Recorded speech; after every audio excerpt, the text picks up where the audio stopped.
All right, before I get into it today, this is what I want to say. Make sure you like my page on Facebook, you follow me on Instagram, and that you subscribe. I really need you to subscribe here on YouTube. WARKEYS. I got the shirt. So let me tell you what WARKEYS is. We're all responsible. Keep every youth safe. That's what this whole movement is about. Okay, and everybody should be on board with keeping young people safe, because you know, young people that are not taken care of turn into adults.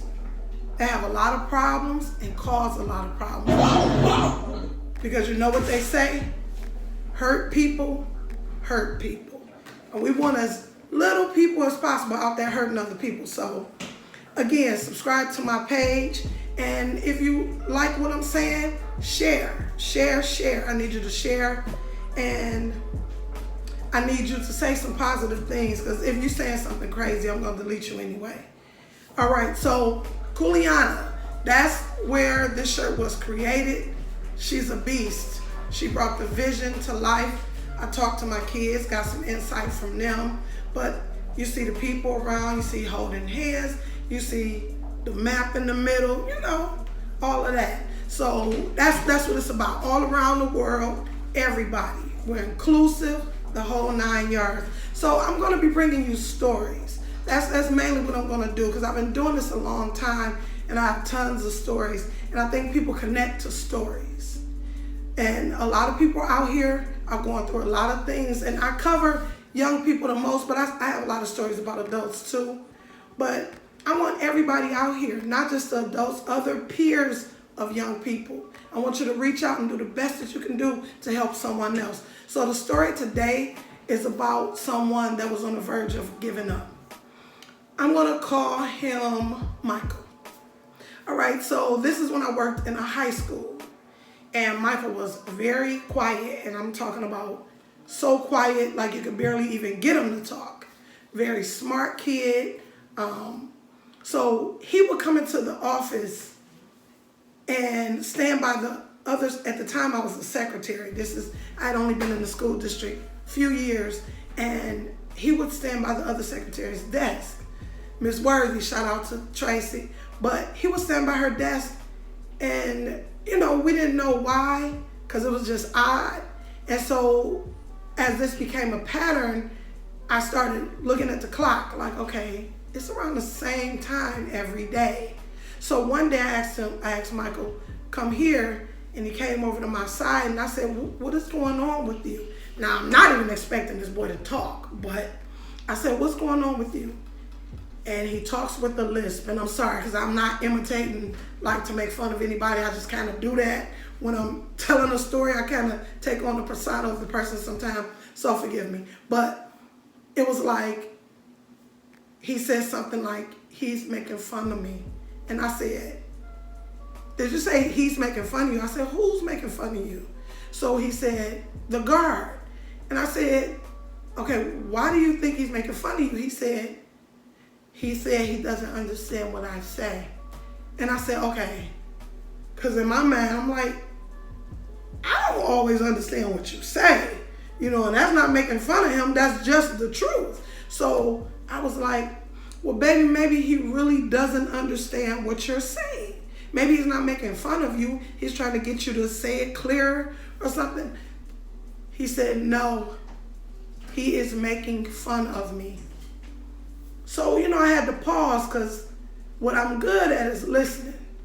And I was like, you know what? If he's saying that, and I can tell it was in his heart, I said, that man is probably making fun of him. So I asked him to tell me what he said, went through that, whatever. So my thought was, I'm going to report this to the principal. You know, I said, I can go and talk to the guard. We were cool. We weren't like that, but we were cool. And I was like, I want to go and just ask him, but at the same time, I don't want to say it, and then it turns bad. So I was like, I'll just say something to the principal, because I think he's a reasonable person. So I'll just tell him and see how he wants to proceed, whatever. But either way, I'm not letting it go. I said, because if that's making this boy come in here, like, that doesn't make sense to me. So as we talked, because I came, I'm sorry, I not came back because I'm thinking of the principal. But anyway, I went ahead, asked more questions. And from what he was saying, I was like, you know what? This is deeper than that. Because now he says, I have no one to sit with at lunch. And I'm like, okay, I can recall like 2 kids maybe that I've seen him around. So I said, okay, you have nobody, like not one person? Are you sure? So I'm asking all these questions and he's answering them. And in my mind, I'm taking notes and I'm like, okay, something is wrong. So I go to our social worker.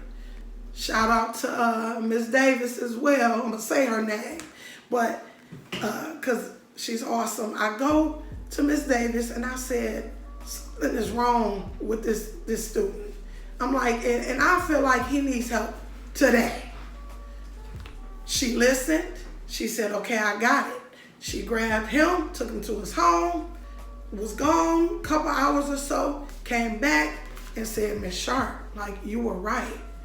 She's like, this boy's parents, they lived in a flat, but I think they were either divorced or separated, so one lived up, one lived down, but they didn't really talk to each other.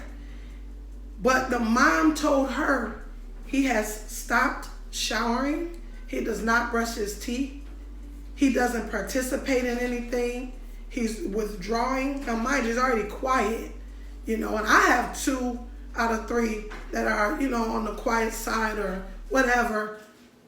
But it was just something worse and off. It's not just a part of the personality. Something is wrong. So after her talking to the mom and all of that, she basically was like, look, something is wrong, and I'm going to get this boy in treatment. Like, he can't even come back to this school until we know he's been checked out. So we find out down the line, he's written a letter to a teacher and basically just said, like, you don't teach me, you're not treating me good. I mean, he was checking out. The mom said, yeah, he's checking out. Like, so my heart was broken, but I was also really glad that Miss Davis listened to me and I listened to him, and it was like, okay, he's in the right spot. So he's going to get some help before he comes back, right? So now fast forward, it might have been a couple of months. We have the parade. You have the homecoming and all of that. I'm a clown, so I'm out there with the students. So we got the band and all this other stuff, the mascot, and I'm out there doing my thing, and then running down the main street where they are going or whatever, and I can hear somebody calling me.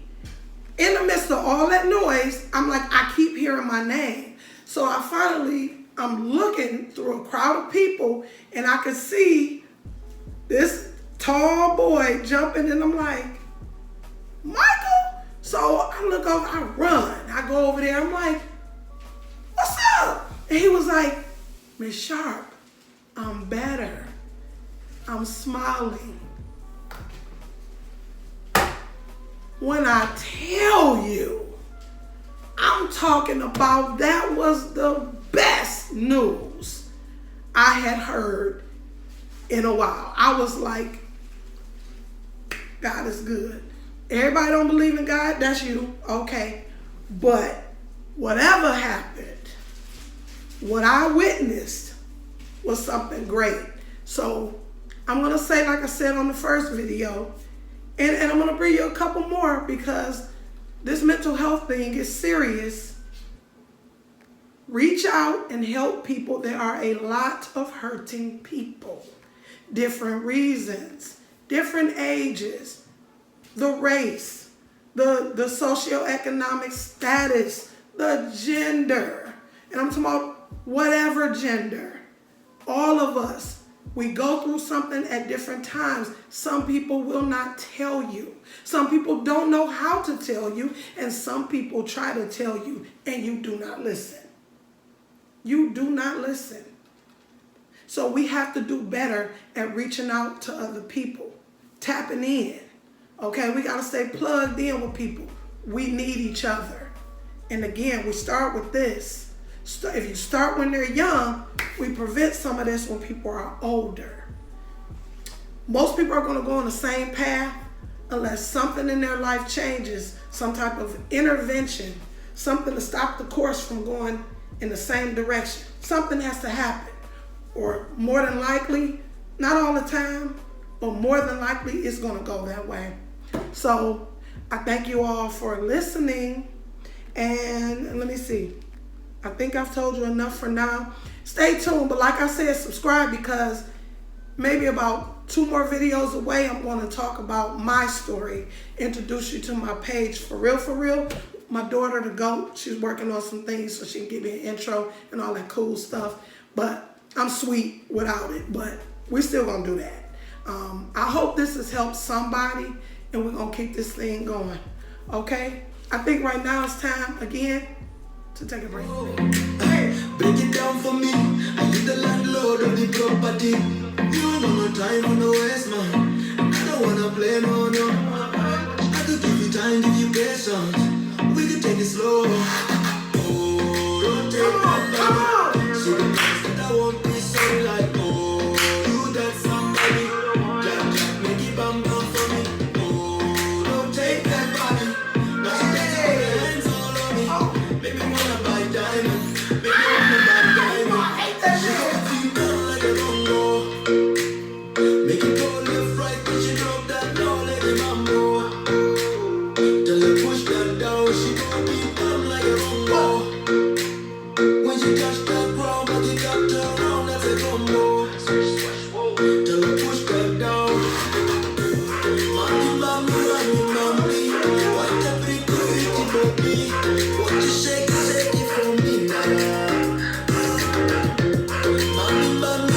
Mommy, what a pretty baby.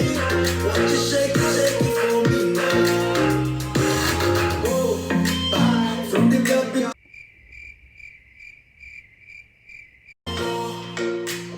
Make it go left, right, when she drop that low like a mambo. Tell her push that down, she gon' keep down like a bongo. When she touch that ground, but it got turned around, that's a combo. Tell her push that down. Oh, that's a lot for me. Got me charged up like a bad daddy. Excuse me. We're taking a break. You want me to put this video on you?